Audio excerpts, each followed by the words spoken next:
বিয়ে করলে বুঝবা কত ধানে কত চাল। হ্যাঁ, বিয়ের আগের দিন মনে হবে মাশাআল্লাহ এ তো রাজকুমারী নিয়ে আসলাম, রাজরানী নিয়ে আসলাম। বিয়ের 1 মাস পরে দেখবা যে রাজরানী না, কাল নাগিনী বাসায় বিয়ে করে নিয়ে আসছো, ঠিক কিনা? বিয়ের আগের জীবন একরকম, বিয়ের পরের জীবন একরকম। ये दिल्ली का लड्डू है, खाओगे तो भी पछताओगे, नहीं खाओगे तो भी पछताओगे।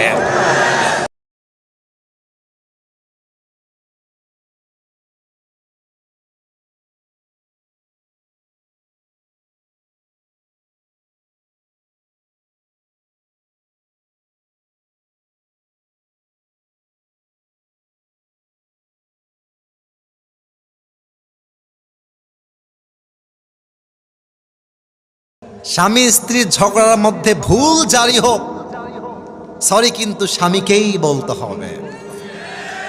স্বামী এমন একটা প্রোডাক্ট, এমন একটা প্রোডাক্ট, হে বেড়া ভুল করলেও সরি, না করলেও সরি। যুবক ভাড়া মাঝে মাঝে সরি আমরা বলি, কিন্তু আমরা জানি না যে সরিটা কেন বললাম, কেন বললাম সরি, আমার কোনো দোষ নাই তো, বলতে হবে।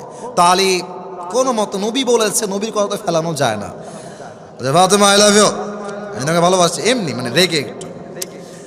এবার ফাতেমা বলছে আই লাভ ইউ টু, আমিও তোমাকে ভালোবাসি। এবার দেখেন, এটা আমি আমাদের মতো করে বুঝালাম হাদিসের ভাষ্যমতটা। নবীজি বলছে আলী দাও তোমার ডান হাত দাও। ডান হাত নিয়ে নবীজির বুকে রেখেছে।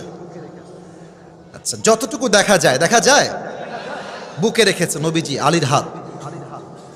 ফাতেমা দাও তোমার হাত দাও। ফাতেমার হাত নিয়ে নবীজি এখানে রেখেছে আলীর হাতের উপরে। এবার নবীজি 2 হাতের উপরে নিজের হাত রেখেছে। সুবহানাল্লাহ, পড়বেন না? কি সুন্দর দৃশ্য, একবার ভাবেন না। আলীর হাত নবীর বুকে, আলীর উপরে ফাতেমার হাত, তার উপরে নবীজির হাত। নবীজি বলছে তোমরা নিয়ত করো, ঝগড়া যতই হোক তোমরা তখনও একে অপরকে ছেড়ে যাবা না, ঠিক কিনা বলে?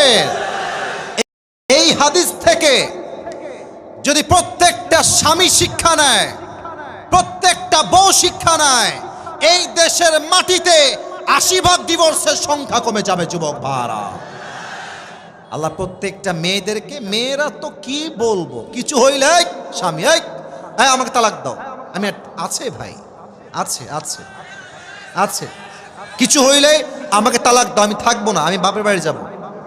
মেয়েরা বোঝে না যে বিয়ের পরে স্বামী ছাড়া বাপ মাও তার আপন থাকে না। যুবক ভাই বুঝবে, কখন বুঝবে জানেন? যখন তালাক হয়ে যাবে, বাপের বাসায় যাবে, মেয়ের মা তো আর এক বদমাইশ সব জায়গাতে, বেশিরভাগ জায়গাতে। মাফ করবেন, সব মেয়ের মা বদমাইশ না, তবে 80% সংসারে ডিভোর্স হয়ে যায় শাশুড়ি কুটনামির জন্য। যুবক ভাইরা আমার, শাশুড়ি বলে এই চলে আয়, তোর জন্য আমি ছেলে এনে দিব, ভালো ছেলে পাবি। মেয়ের গায়ে ডিভোর্সের দাগ লাগলে তার সতীত্ব এবং সম্মান সমাজে নষ্ট হয়ে যায়। যুবক ভাইরা, এজন্য বোনেরা আমার, শিক্ষা নেন ফাতেমার জীবনী থেকে। হাজার ঝগড়া হবে, হাজার মারামারি হবে, স্বামী হাজার গালি দিবে, তবুও স্বামী আপনার আপন, দুনিয়ার কেউ আপনার আপন নয়। যুবক ভাইরা, ঠিক কিনা বলে?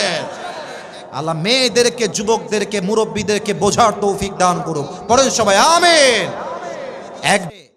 একটা মেয়ে চাইলে 1000 জন মেয়ে চাইলে একজন যুবকের জীবন সুন্দর করতে পারে। আবার এই মেয়েকেই আল্লাহ এমন একটা শক্তি দিয়েছে, একটা মেয়ে চাইলে 1000 যুবকের চরিত্র ঈমান দুইটাই নষ্ট করতে পারে। এটা মেয়েদেরকে আল্লাহ সেই ক্ষমতা দিয়েছেন।